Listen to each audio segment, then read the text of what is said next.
Bonjour à toutes et bonjour à tous, bienvenue dans épisode suivant, votre émission dédiée au streaming et aux séries sur BFM Tech et Tech & Co. On va passer aujourd'hui du petit au grand écran. On va suivre la trajectoire galactique du Mandalorian et Grogu. C'est le dernier film en date de l'univers Star Wars. C'est aussi le premier qui fait suite à une des nombreuses séries Star Wars qui sont sorties sur Disney+ depuis le lancement de la plateforme en 2019. C'était même la première série qui avait lancé la plateforme. Alors est-ce que le film a transformé l'essai, ce passage du petit au grand écran? Est-ce que ça montre que le streaming peut, de manière générale, s'exporter vers le grand écran? La réponse à l'une de ces deux questions, au moins, est un non assez monumental, on va le voir. On va le voir avec mes invités du jour, parce que je serai comme d'habitude pas tout seul. J'ai trouvé un duo aussi attachant, peut-être même plus finalement, que Pedro Pascal casqué et son baby Yoda qu'il transporte partout. J'ai nommé Vesper et Thibaut Gomez-Léal. Salut à tous les deux. Salut. Vous allez bien? Toujours. Ça va très bien, Ouais. très content d'être là. Et ben moi aussi je suis content de vous avoir avec moi parce qu'on a un super sujet d'émission. Je pense que vous allez être incroyables tous les deux sur ce sujet. Ne serait-ce que parce qu'on vient d'en parler un tout petit peu avant le début de l'émission et ça présage d'un beau débat. On va vous présenter quand même Vesper, chroniqueuse pop culture sur les internets mondiaux, fan devant l'absolu de Baby Yoda. Oui. Tu C'est t'es mon donc fils. précipité en salle C'est mon fils. pour voir les débuts de ton fils sur grand écran. Tu nous diras s'il t'a déçu finalement ou tu vas devoir le déshériter malheureusement. Et en face de toi, il y a donc Thibaut, chef du service cinéma et streaming des numériques. The Mandalorian et Grogu, finalement, c'est un peu le film qui réunit tes deux jambes professionnelles du coup. Le Exactement. cinéma, le streaming dans un même produit. Voilà. Est-ce qu'il fallait les réunir? Ouais. Pas sûr, mais Pas ne certain. spoilons pas trop notre Ouais. débat. C'est parti justement pour le débat de la semaine sur The Mandalorian et Grogu.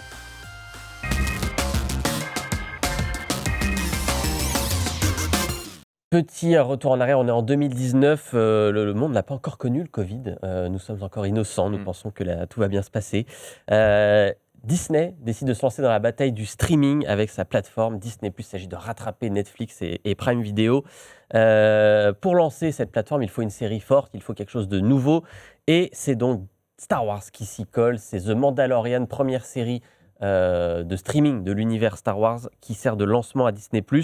Il y a eu depuis 3 saisons et on est donc 7 ans plus tard, en 2026. La boucle est bouclée puisque The Mandalorian et Grogu marquent le retour de Star Wars au cinéma. La série est devenue un film et c'est surtout le premier film Star Wars au cinéma depuis 7 ans. Il n'y en avait pas eu depuis 7 ans, c'est assez fou quand même, surtout après l'enchaînement qu'on a eu pendant les années 2010. Un film Star Wars, quel qu'il soit, c'est toujours un événement, même si c'est un film dérivé, que ce n'est pas la saga principale, etc. Il n'y a pas de Jedi, il n'y a pas de Sith dans cette histoire. Vesper, allez, on commence avec toi. Tu es donc allé voir The Mandalorian et ton fils. Exactement. Qu'as-tu pensé de ce film Star Wars? Écoute, comme dirait la formule consacrée, je n'en attendais rien et je suis quand même un peu déçue. Toujours un classique de revenir à Dewey, finalement, qui a peut-être Évidemment, défini notre époque entière avec cette phrase. la voix de la sagesse. Donc, tu n'en attendais pas grand-chose et tu es Oui. quand même déçu, alors. J'étais pourquoi? pourtant assez fan de la série, notamment à ses débuts. Donc, Ouais. Et étant aussi fan de Star Wars. Le côté très j'estime- western, intergalactique, Exactement. mercenaire, etc. T'avais bien plu? En tout cas, j'avais vraiment aimé la saison 1, Ouais. la saison 2, la saison 3. Surtout la saison 3 commençait quand même à... Ouais. La qualité commençait à bien descendre, mais soit. Donc je fais vraiment partie du public cible. Ok. Et pour moi, l'annonce d'un film Mandalorian et Grogu, c'était déjà un aveu d'échec Ok. de la part de Star Wars. Mais j'attendais quand même de voir le film avant d'avoir un avis dessus. Tu dis C'était aveu d'échec quand même parce que pas tu mal. penses que c'était pas la bonne idée? Non, pour moi, vraiment, le format de Mandalorian, c'était la série qui correspondait le mieux. Il y a Ok. vraiment un côté suivre les aventures de Mando et Grogu Ouais. semaine après semaine, Un comme épisode, une une quête d'un histoire, jeu de rôle. ouais, Voilà, ok. un épisode, une histoire, un monstre, une nouvelle rencontre, des alliés qui viennent, ce genre Ok. de choses. Et pour moi, ça se prêtait pas tellement à un film, mais bon, pourquoi Pourquoi pas, pas, voilà, on- pourquoi Toujours pas. avoir le bénéfice du doute, on ne sait jamais. Exactement. Et l'idée, c'est que là, je me suis dit, bon, bah, qu'est-ce qui va être montré par Jon Favreau qui ne soit pas dans une éventuelle saison 4? Ouais. Donc, est-ce qu'on va nous montrer un peu plus les origines de Grogu? Est-ce qu'on va nous expliquer quelque chose au niveau de l'histoire? Et en fait, pas du tout. Pas du Et c'est plutôt ça qui est assez frustrant, c'est que le pari est tellement impossible de réunir à la fois ceux qui sont fans juste des films Star Wars, ceux qui sont fans de la série, ceux qui sont fans aussi des dessins animés, Ouais. de Clone Wars. On va en parler, c'était un peu le pari de ce film, c'est-à-dire que c'est quand même une série avec peu 3 compliqué. saisons qu'il faut ou non avoir vu pour voir le film, et c'était un peu l'enjeu que Jon Favreau a de toute façon avoué d'entrée pendant la promo. C'est un film qui doit être vu, enfin possiblement vu par n'importe qui. Donc en fait, c'est pas qu'on efface les 3 saisons, mais quasiment, en tout cas au début de ce film, Thibaut, Est-ce que toi, ce passage justement du format sériel au film, t'y as trouvé un intérêt? Bah, Vesper a bien résumé l'idée, c'est que à l'annonce du projet, c'était un peu déjà un aveu d'échec. Le retour au cinéma d'une franchise comme Star Wars, qui est effectivement la franchise, sans doute la plus grande franchise du cinéma, que ce soit un portage ou une variation comme ça d'une série télé, c'est un petit peu dramatique. Et le résultat est un petit peu dramatique, puisque au-delà effectivement, de faire cette transition télé grand écran, Mmh. le film manque cruellement de cinéma dans sa facture, dans sa production, dans sa réalisation, dans son ampleur. Tu l'as dit, on aurait aimé que ça ouvre en grand les horizons qu'avait posé la franchise. Et là, ça les a, on va dire, refermés. Et c'est peut-être, il y a même plus d'ambition et de cinéma ou d'idées dans la série que dans le film. Et ça, c'est quand même bien triste. Parce que finalement, la série, alors même si toi, tu as moins aimé Vesper les 2 saisons, les saisons 2 et 3, la série prenait effectivement une dimension un peu différente. Elle sortait de ce côté, un épisode, une histoire, un monstre, une aventure, pour nous emmener vers la quête d'identité de Mando, vers son peuple, les Mandaloriens, leur histoire tragique. Il y avait Grogu à côté qui s'achetait une identité, ce n'était plus Baby Yoda, mais Grogu, avec la maîtrise de la force qu'il commençait à avoir, etc. Donc il y avait beaucoup de choses peut-être à amener. Une saison 3 qui était vraiment une série, on va dire, au sens sériel, c'est-à-dire qu'il y avait une trame, un fil rouge, etc. Là, on revient, finalement, c'est une aventure. On l'apprend au début, il sort d'une première aventure qui sert d'intro, on n'a pas le contexte, voilà, ça permet d'introduire. Il y a l'histoire principale, et à la fin, sans trop spoiler, il repart vers une nouvelle aventure, quoi. C'est in, out. Oui. Finalement, il n'y a pas de grande histoire, il n'y a pas de grands enjeux, c'est peut-être ça aussi. Moi, c'est un peu ça qui m'a manqué. Je veux dire, bon, bah, quid de cet univers? Qu'est-ce que ça apporte finalement à cette histoire, quoi? On comprend effectivement l'idée de base, ce soit que n'importe qui puisse rentrer dans ce film sans avoir vu les 3 saisons, ce qui est aussi le problème de Marvel d'ailleurs, hein, parce que le fait de devoir voir plein de séries pour comprendre des films, c'est toujours un petit peu problématique, et on va en parler, mais les publics sont pas forcément les mêmes. On comprend cette idée, cette feuille de route, mais ça n'empêche pas, et Rogue One l'a montré, et d'autres films l'ont montré, de faire des films qui ont des enjeux, qui ont de l'intérêt, qui ont des personnages auxquels on s'attache, et surtout qui ont des personnages qui évoluent. Et ce film-là, on a l'impression qu'il manque quand même de choses assez basiques dans un long métrage pour que ça fonctionne. Et je trouve que c'est un petit peu dramatique pour une franchise comme Star Wars de manquer, on va dire, de ces éléments assez simples finalement. Si je me fais un peu l'avocat du diable, c'est qu'on a aussi beaucoup, après la fin, on va dire, contestée de la 3e trilogie, on a beaucoup aussi entendu des voix qui disaient il faut que Star Wars passe à autre chose, que ce soit plus forcément que les Jedi contre les Sith, on en a marre des Skywalker, racontons autre chose. Est arrivé The Mandalorian avec ce petit vent de fraîcheur, justement, de dire on peut raconter l'univers Star Wars sans avoir les mêmes méchants en permanence, les mêmes gentils, etc. Finalement, aujourd'hui, on est déçus par cette promesse. Ça veut dire que est-ce que nous-mêmes, on est un peu hypocrite d'avoir peut-être demandé du changement, et finalement, ce changement ne nous plaît pas, parce que c'est sûr qu'un mec masqué avec un pistolet, c'est toujours moins épique que deux Jedi qui s'affrontent, quoi. Moi, j'ai pas de problème avec le fait qu'il n'y ait pas de Jedi. Au contraire, justement, je suis la première à militer pour qu'on se détache des Skywalker. Donc, il n'y a pas de souci de ce côté-là. Mais comme tu le disais, il faut quand même qu'on ait d'autres personnages. Enfin, il faut qu'il y ait des enjeux, il faut qu'il y ait quelque chose pour justifier. Là, j'ai l'impression d'avoir vu 3 épisodes d'une saison 4 qui n'existe pas encore, collés les uns à la suite des autres. Il y a vraiment en plus un moment où Grogu est seul dans le film. Pour lui donner un peu d'épaisseur, parce que le film s'appelle The Mandalorian and Grogu. Qui est pour le coup mon moment préféré, mais qui pour moi aurait été par exemple mon épisode préféré de la saison 4. Oui, parce que là, en plus, ça vient, dans une partie du film, ça vient assez tard. C'est assez étrange au niveau du rythme. Et moi, j'ai trouvé cette séquence effectivement un peu mignonne, un peu sympa, mais très longue, quoi, très longue. Le film dure 2h20 pour raconter, c'est ce qu'on dit un peu, 2h20 pour raconter quoi finalement? Pas grand-chose. C'est ça qui est assez frustrant. Donc oui, pour le coup, Star Wars peut très bien se débrouiller sans Jedi ou avec une version différente de la Force. Tu parlais de Rogue One tout à l'heure. On peut le faire, on aura Starfighter l'an prochain. Après, on verra. Il y a eu Andor qui a prouvé qu'on pouvait être il y a eu Andor à la télé. Politique. Il y a vraiment plein de choses. Mais là, oui, c'est assez triste, surtout que en fait, j'ai l'impression qu'on a eu plus d'avancées au niveau de l'histoire de Mandalorian dans les 3 épisodes de la série spin-off, le livre de Boba Fett, où on voit Mando et totalement effacé de ma mémoire. Et voilà, leur relationnel et l'histoire de Grogu avancent plus dans ces 3 épisodes-là d'une série qui n'est même pas consacrée normalement à Mando que dans le film, et c'est vraiment dommage. Il y a un point peut-être aussi, alors moi je suis allé voir le film en compagnie de quelqu'un qui n'avait pas vu la série, et alors effectivement son jugement était assez implacable, c'est on ne s'attache pas à quoi que ce soit, puisque finalement le Mandalorian passe 90% du temps masqué, il ne parle pas, il taciturne, voilà, comme on peut le connaître quand on est fan de la série. Grogu, il est très mignon, il fait des petites choses très sympathiques, il est attendrissant, mais pareil, il parle pas. Ça manque d'humain, et tu le disais un peu avant qu'on commence l'émission, dès le générique, on se rend compte qu'il y a un problème, c'est-à-dire que Martin Scorsese, qui a un tout petit rôle dans le film, on le savait, il avait un caméo, machin, il apparaît dans les peut-être 5e noms au générique, et en fait, on se rend compte que dans le film, il n'y a que des monstres, il n'y a pas d'humains, il n'y a personne qui parle, et tout a il fait été qu'affronter tourné des gens en CGI.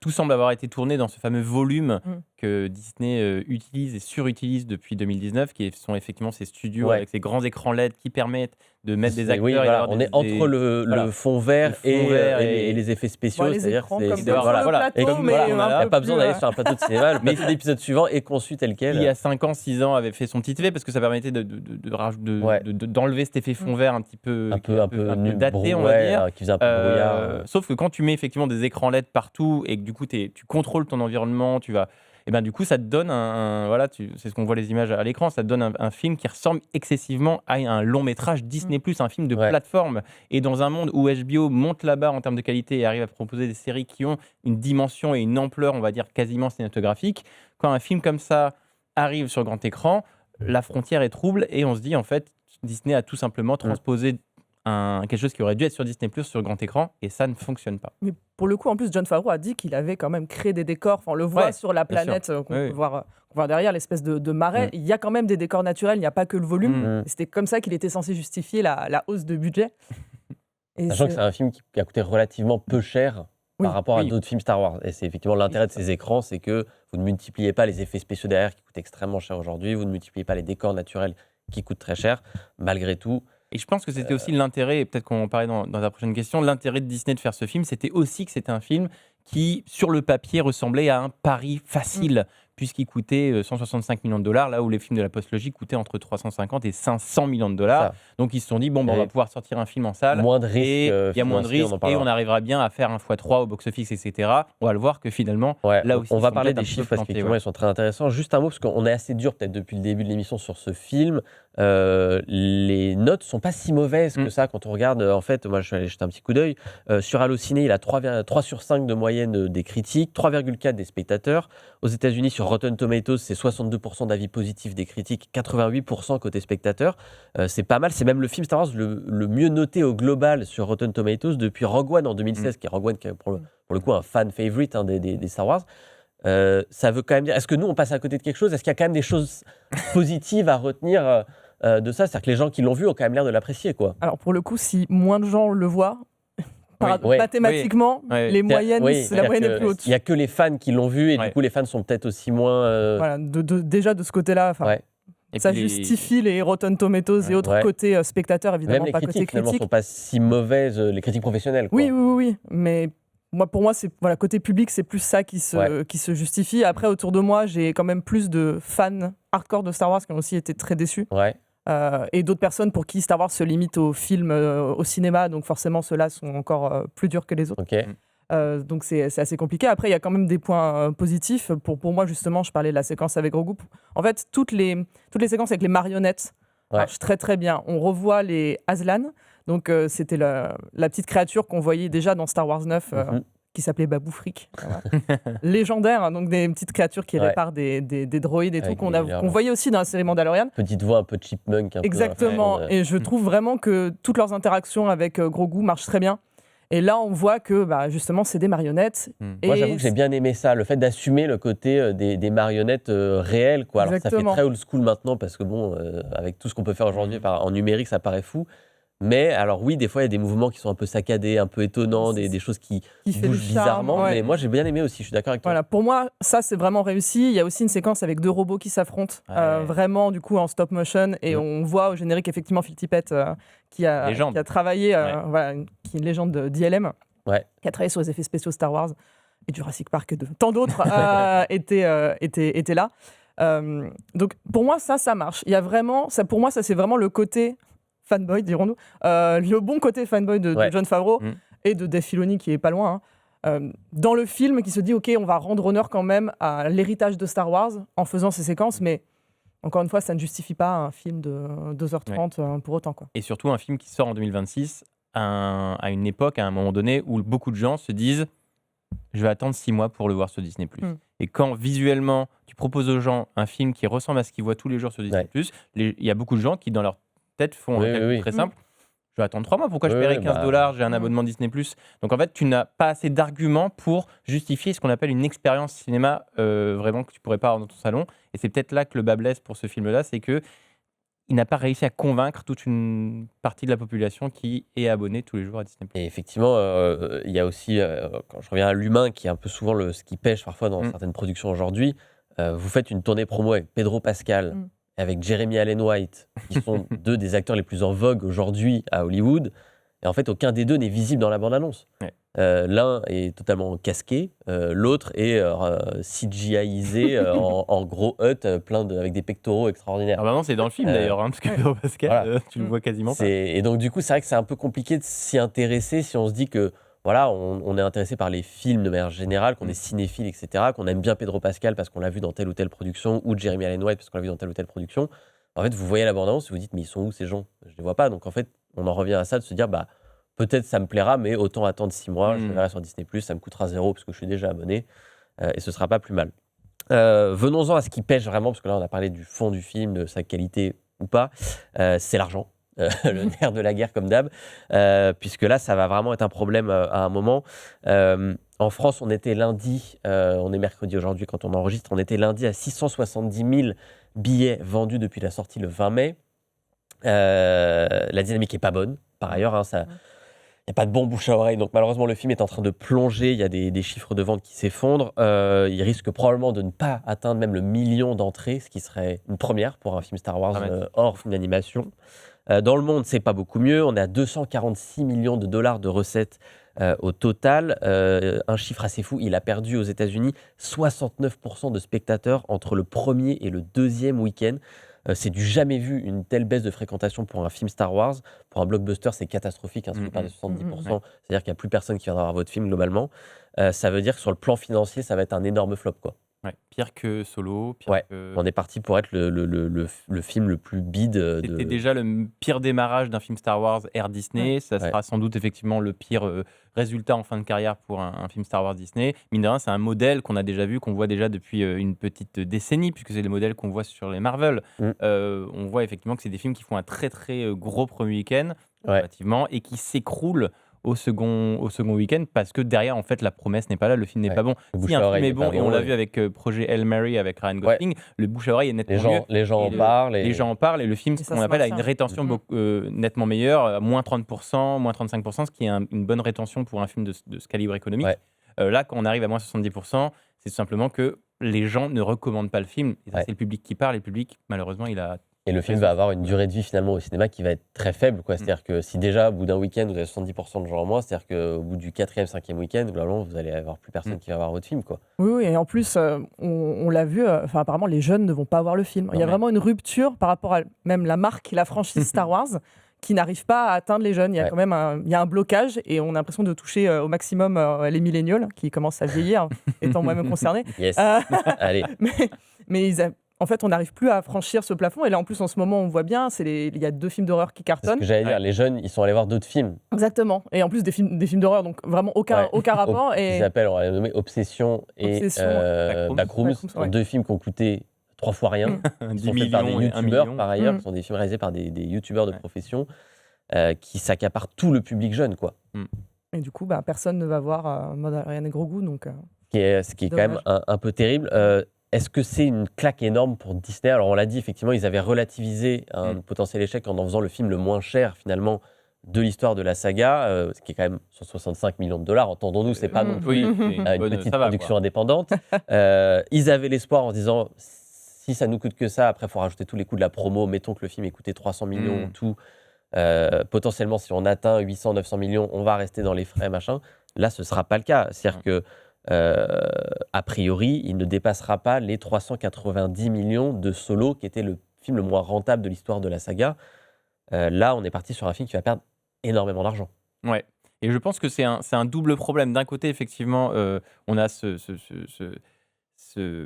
série Mandalorian qui n'a pas, on va dire, les spectateurs ne sont pas allés en salle, donc qui a, on va dire, loupé, on va dire, son pari de transposer les abonnés Disney Plus en salle. Et d'un autre côté, on a, on va dire, Disney Plus Disney Cinéma, on va dire, qui n'a pas réussi à ressusciter, on va dire, une franchise qui était, on va dire, en stand-by depuis 7 ans. Donc on a un double échec. On a une logique, on va dire, industrielle de cinéma et une logique, on va dire, de Disney Plus grand écran qui échoue sur deux tableaux. Donc c'est ça un peu qui est dramatique. Et Star Wars en fait les frais, mais je pense que ça touche un peu tout le monde dans le milieu. Star Wars qui est quand même une saga un peu malmenée par Disney. On l'a vu, il y a eu, depuis qu'ils l'ont reprise en main, il y a eu la nouvelle trilogie qui a suscité plutôt des espoirs au début et qui a ensuite déçu beaucoup de monde, a été très clivante en tout cas. Il y a eu une avalanche de films qui sont sortis, qui avaient lancé ce qu'ils appelaient les Star Wars Stories, des films indépendants. Il y a eu Solo, il y a eu Rogue One. Il y a eu toutes ces séries qui sont arrivées. Enfin, vraiment, on a senti que, un peu comme ils ont fait avec Marvel, finalement, Disney, ils ont essayé d'essorer au maximum les gens qui étaient des fans. Puis 7 ans sans rien. Là, on revient avec un film où on aurait pu se dire, voilà, il faut un retour tonitruant. Ce ne sera pas le cas. L'année prochaine, il y a un nouveau film qui sort. Pareil, un peu indépendant. Ça va s'appeler Starfighter, c'est avec Ryan Gosling, je crois, dans le rôle titre. Pareil, ça va être un peu un pari. On ne sait pas si ça va fonctionner. Est-ce qu'il faut sauver le soldat Star Wars, le retirer les griffes de Disney? Parce que finalement, est-ce que c'est pas Disney qui est en train de tuer Star Wars, quoi? Star Wars n'avait pas besoin de Disney pour autant. Après, je veux pas non plus... Personnellement, j'avais beaucoup aimé l'épisode 7 et l'épisode 8, et j'avais beaucoup aimé Rogue One. Andor, c'est super. La saison 1 de Mandalorian, c'est super. Donc, il y a des mauvais... Voilà, il y a des mauvaises séries, des mauvais films, mais il y a aussi des bonnes séries et des bons films. Donc, j'ai pas envie de mettre tout le monde dans le même sac pour autant. Il y a aussi des bons showrunners, il y a aussi des bons réalisateurs qui sont passés par là. Après, on a quand même beaucoup de projets depuis tout ce temps qui ont été annoncés puis annulés. Donc, on était censé avoir aussi un film par les showrunners de Game of Thrones qui a été annulé. Enfin, il y a énormément. Mangold qui devait faire un film. Exactement, le film de Patty Jenkins. Enfin, il y avait plein de films qui ont été... reste un univers qui attire des grands noms malgré tout. Donc, il y aura aussi peut-être des gens qui viendront relever cette franchise. Et c'est ça qui est peut-être un peu dramatique, c'est que des bonnes choses sont possibles. On le voit, tu l'as dit avec Andor, avec d'autres choses. C'est que, donc en fait, là, ils n'ont même pas l'excuse de dire, ah ben non, en fait, là, ça va marcher. On n'a peut-être pas touché ce qu'on appelle le Z-Guest, on n'a pas touché on n'a pas réussi notre promo, etc. Non, en fait, vous n'avez aucune excuse à 165 millions. C'est que si vous avez un peu de créativité, un peu d'idées, c'est possible de faire quelque chose de cette franchise. Elle n'est pas maudite. Et donc, il y a des horizons qui sont possibles. Il faut juste avoir un peu d'audace. Donc, je pense que les choix ne sont pas les bons, on va dire, dans la commanderie en haut, à ce niveau-là, quoi. Faire le choix de Dave Filoni, faire le choix de gens de télé comme ça, je ne suis pas certain que ce soit la solution pour Star Wars au cinéma. Je pense que Dave Filoni a précisé qu'il était donc à la base le créateur de Mandalorian, qui a un peu chapeauté toutes les séries Star Wars de Disney+. Avec Jon Favreau. Avec Jon Favreau. Est devenu le boss des films Star Wars pour les prochaines années. Bon, il commence avec un énorme flop, ça n'est pas terrible sur un CV. On verra s'il arrive à redresser la barre avec Starfighter, qui sera un peu une nouveauté. Pour le coup, là, il n'y a pas de série, c'est vraiment un film from scratch. Et Sean Levy à la réalisation. Sean Levy, qui est sans être un très grand réalisateur, c'est plutôt un faiseur, comme on appelle ça à Hollywood. Peut-être qu'il fera les choses bien. On va élargir un tout petit peu le débat pour terminer, puisque des films adaptés de séries qui sortent au cinéma, évidemment, c'est pas nouveau. Il y en a eu plein, c'était quelques-uns. L'Agence Touriste, Downton Abbey, Camelot, Miami Vice, Twin Peaks, Star Trek, Sex and the City. Voilà, il y a eu une pléthore, Mission Impossible, évidemment. Il y en a eu pléthore. Alors, soit c'était des adaptations modernes de vieilles séries, type Mission Impossible, type L'Agence Touriste, soit c'était des suites assumées, de dire on va terminer notre série par un film de cinéma. C'était le cas de Downton Abbey, par exemple. Là, c'est la nouveauté, c'est qu'on est dans l'ère du streaming. Jusqu'ici, il n'y avait pas eu justement ce genre d'expérience. En tout cas, moi, j'en ai pas noté. C'est un peu le premier film qui vient donner la suite au cinéma d'une série uniquement vue sur une plateforme de streaming depuis qu'on a toutes ces plateformes qui se multiplient. Quelle leçon est-ce qu'il faut tirer de cette sortie? Est-ce que ça montre que finalement, le streaming n'a pas et n'aura peut-être jamais la puissance qu'avait la télé traditionnelle qui était capable de rassembler? Le film Downton Abbey, non pas que Downton Abbey soit une série excessivement populaire auprès de tous les publics. Pourtant, le film avait très bien marché et voilà, ça avait fait son petit effet, quoi. Moi, je pense que c'est ce que je disais juste avant, c'est que on va dire pour les décideurs hollywoodiens, les gens qui aiment une série en streaming vont forcément aller en salle et on va dire le transfert se fait. Sauf que pas forcément, c'est pas forcément les mêmes publics. C'est peut-être effectivement l'erreur qui se passe là. Et on l'a dit, c'est peut-être le premier film qui est une adaptation de série, mais les Marvels il y a quelques années étaient déjà des suites à WandaVision et à Miss Marvel. Donc il fallait avoir vu les séries pour connaître les personnages. Donc il y avait déjà eu un peu cette logique-là, en tout cas, cette logique-là juste avant, mais on voit simplement que le transfert ne se fait pas et que c'est tout simplement deux mondes qui ne sont pas, on va dire, ne sont pas si similaires que ça. Et je pourrais aussi rapprocher ça du cas K-pop Demon Hunters, qui disait, mais en fait, si Sony l'avait sorti en salle, il aurait ce succès-là. Pas forcément, puisque le succès de K-pop Demon Hunters s'est fait aussi grâce à la nature même du streaming, qui était qu'on pouvait appuyer sur replay sans payer 15 balles à chaque fois. Et même si on n'est pas fan, on se dit, tout le monde en parle, je le regarde et ça me coûte rien. Et c'est ça aussi peut-être qui est inquiétant, c'est de voir que les gens qui sont à Hollywood n'ont peut-être pas encore saisi ce qu'était la particularité du streaming à ce niveau-là. Il y a eu un contre-exemple de ce que je disais, c'est le film Peaky Blinders, qui est sorti, qui a apporté une fin à la série, mais qui est sorti sur Netflix. Netflix allait assumer une sortie chez eux, alors qu'ils auraient pu se dire, on tente ce pari du cinéma, la série, pour le coup, est populaire, mais ils ont assumé ce choix inverse.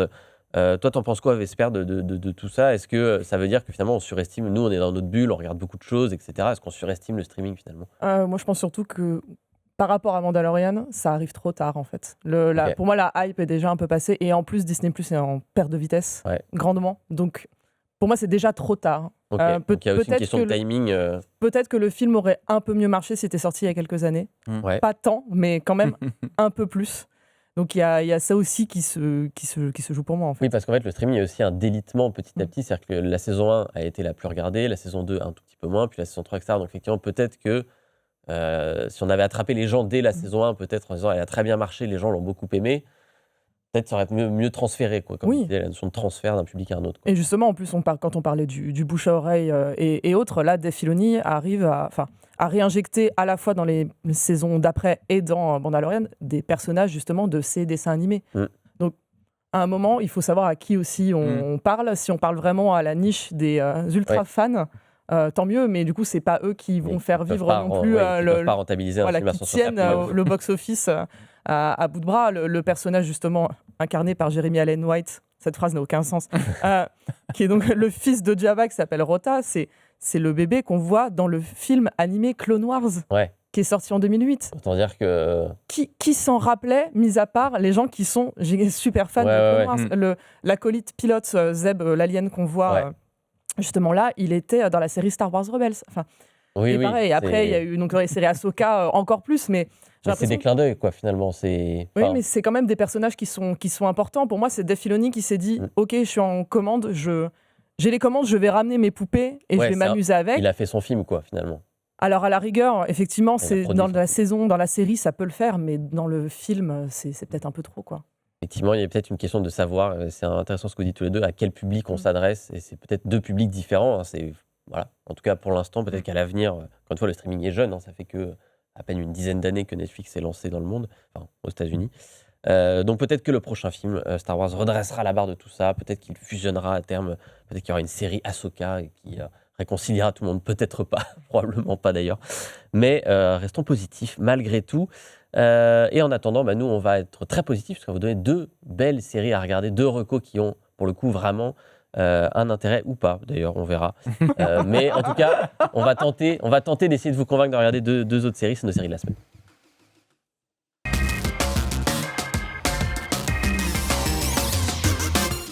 Et une émission très pop aujourd'hui, puisqu'on va avoir deux séries super-héroïques. Voilà, après Star Wars, on va passer au monde des super-héros. Vesper, c'est toi qui commence. Allez, à toi l'honneur, puisqu'on est à la fin de The Boys. Ça y est, série pour le coup, peut-être la grosse série de Prime Video, en tout cas celle qui a permis de lancer vraiment la machine Prime Video. La série qui a complètement retourné la vision qu'on avait des super-héros, fini les gentils sauveurs du monde, etc. Place au cynisme, place à la noirceur et à la violence. The Boys a donc terminé son histoire, 5 saisons, la 5e vient de se terminer, tu l'as vu. Ça vaut quoi les adieux de Butcher et Homelander ? Alors, c'est une reco un peu particulière dans le sens où je n'ai pas aimé la saison 5, mais j'ai aimé la fin. C'est une reco contre reco. Mais pour le coup, je trouve que The Boys a quand même, donc qui est une adaptation de comics, je trouve quand même que Eric Kripke, le showrunner, a quand même réussi à améliorer ce qui était dans le comics de base, et même au niveau de la fin, évidemment, que je ne dévoilerai pas ici, mais il a quand même réussi à redresser la barre par rapport à The Boys. Et on parlait évidemment de Disney+, donc quoi de meilleur que la plus grosse parodie, ironiquement sur Prime Video, des super-héros et des adaptations et de tout ce qui se passe que The Boys. Ça mérite, pour moi quand même, même en émettant des réserves sur cette saison 5, si vous n'avez toujours pas vu The Boys, pour moi ça mérite quand même d'être vu, ne serait-ce que pour ce que ça dit, évidemment des super-héros, mais surtout de la politique des États-Unis actuelle, qui résonne énormément aussi dans tout au long de la série, de par évidemment le personnage d'Homelander, mais aussi dans cette saison 5. Et voilà, et c'est quand même assez intéressant pour moi de découvrir tout ça. Et ça reste quand même un objectif quand même dans réussi. Le tempo, la violence, etc. Oui, alors par contre, effectivement, c'est ultra violent. De toute façon, dans l'épisode 1, il y a une scène très gore au bout de 2 minutes. Donc déjà, si vous ne supportez pas cette scène, vous pouvez arrêter. Ça donne le ton d'entrée. Voilà, vous pouvez arrêter. Vous saurez que le reste de la série n'est pas fait pour vous. Il y a... J'allais dire, ça s'est un peu calmé sur la fin, façon de parler, mais il y avait beaucoup de shock value, un peu à la Game of Thrones. Il y a aussi la renommée de la série. C'est aussi comme ça qu'on se fait connaître, malheureusement, parfois. Mais... Évidemment, donc... pas pour tous les publics, ne pas mettre devant tous les yeux, mais pour ceux que ça ne dérange pas, ça vaut le coup. Une conclusion à voir quand même si on veut aller à la fin de The Boys. Moi, je fais partie un peu justement des gens qui commencent un tout petit peu à lâcher la saison 4, je trouvais que ça tourne un peu en rond, mais tu me donnes quand même envie d'aller jusqu'au bout. Au moins, la fin, pour moi, est satisfaisante. Ok, c'est déjà pas mal parce que c'est pas le cas de toutes les séries. Réussir sa sortie, toutes les séries peuvent pas s'en targuer. On a plus de contre-exemples que d'exemples, je pense. C'est donc à voir sur Prime Video. La saison 5 est entièrement sortie, vous pouvez aller la voir. Et si vous n'avez pas regardé The Boys, franchement, allez quand même jeter un coup d'œil. Si vous n'êtes pas trop sensible à la violence, au sang et au reste. À tout ce qui peut choquer, tentez quand même le coup. C'est malgré tout une très belle production télé, en tout cas sur les premières saisons et peut-être sur cette toute fin de saison 5. On va rester sur Prime Video, qui décidément, en termes de super-héros, fait peut-être la nique à Disney+, puisque c'est sur Prime Video qu'on peut retrouver Spider-Noir, Thibaut. Et je n'ai pas fait de faute en prononçant ce nom. Ce n'est pas Spider-Man, c'est Spider-Noir. Spider-Noir. Voilà. Et oui, c'est une série sur un variant détective de Spider-Man, qui officie, on va dire, dans les années 30-40 à New York. C'est un variant qu'on avait déjà, qui existe dans les comics depuis 2009, qu'on avait déjà vu dans les films Spider-Verse, les films d'animation qu'on avait vu en animation, qui était doublé à l'époque par Nicolas Cage. Et Nicolas Cage reprend son rôle de Bren Riley, ce détective qui a eu des heures de gloire, on va dire, en tant que l'araignée dans les rues de New York, qui a un peu remisé, on va dire, son costume au placard, et puis qui quelques années plus tard, doit reporter le masque pour comme ça résoudre un crime et résoudre comme ça une vague d'étranges événements qui arrivent à New York avec l'apparition un peu de monstre. Donc la série, comme ça, vous le voyez à l'image, est en noir et blanc. Elle est également proposée en couleur. Donc il y a les deux versions. Voilà, vous pouvez le voir à la fois en couleur, en noir et blanc. Moi, j'aurais tendance à vous conseiller complètement le noir et blanc parce que je trouve que la mise en scène et la photographie,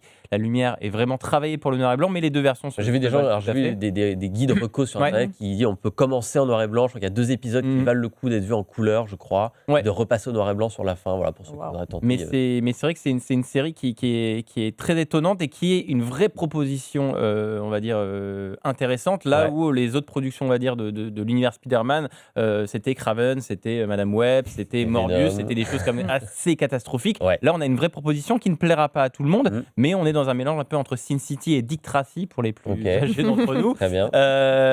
Avec des gens un petit peu over the top. Nicolas Cage, il en fait des caisses, moi j'adore. On est sur quelle version de Nicolas Cage? Il en fait des caisses, c'est très sombre et à la fois très drôle, donc il y a un peu un entre-deux qui peut être un peu déroutant, mais moi j'ai pris énormément de plaisir et c'est très marrant de voir comme ça les personnages un peu de l'univers Spider-Man avec comme ça cette dimension monstrueuse, années 30, années 40, on retrouve Sandman, on retrouve plein de personnages secondaires comme ça de Spider-Man et Spider-Noir, c'est vraiment la très bonne surprise de printemps sur Prime Video et moi ça m'a énormément plu. Ok, bah écoute, moi ça me donne envie, j'ai quand même envie de tester un peu, je suis assez curieux de ce produit-là, le personnage dans ce qu'il apparaissait dans les films m'avait plutôt intéressé, puis bon, On a envie de voir Nicolas Cage faire un peu n'importe quoi. Évidemment, Toujours. oui, évidemment, toujours oui. La réponse est évidemment. Donc on va aller regarder ça. Ça vient de commencer. Hein. C'est sur Prime Video, je l'ai dit. Il y aura 8 épisodes en tout. Voilà, donc ça peut nous accompagner tranquillement jusqu'au début de l'été. Merci Thibaut pour cette reco et pour être venu sur le plateau aujourd'hui. Je rappelle que tu es chef du service cinéma et streaming des numériques. C'était un plaisir de t'avoir eu aujourd'hui et puis tout au long de la saison aussi. Merci Vesper Merci. d'être venu pour ta deuxième apparition. On va parler de Twin Peaks. On a parlé Star Wars avec toi, chroniqueuse pop culture sur les internets mondiaux, dans les podcasts, sur Pic sur Cinéma. YouTube, sur les lives, voilà, tu es partout. C'était un plaisir de t'avoir, merci beaucoup. Et merci à vous tous de nous avoir écoutés si vous étiez devant votre écran ou dans votre casque audio. Si vous nous avez raté une petite partie parce que vous avez pris sur la chaîne Tech & Co, n'hésitez pas à aller en replay, nous voir sur le site de BFM Tech ou sur la chaîne YouTube évidemment, ou si vous préférez les podcasts, on est sur toutes les plateformes, voilà, on est partout, on est comme Vesper, on est partout. Vous ne pouvez pas nous rater en tapant épisode suivant dans une barre de recherche, on apparaît tout de suite. Voilà, c'était une très belle émission, je suis ravi de l'avoir faite et je vous dis moi à la semaine prochaine pour l'épisode suivant.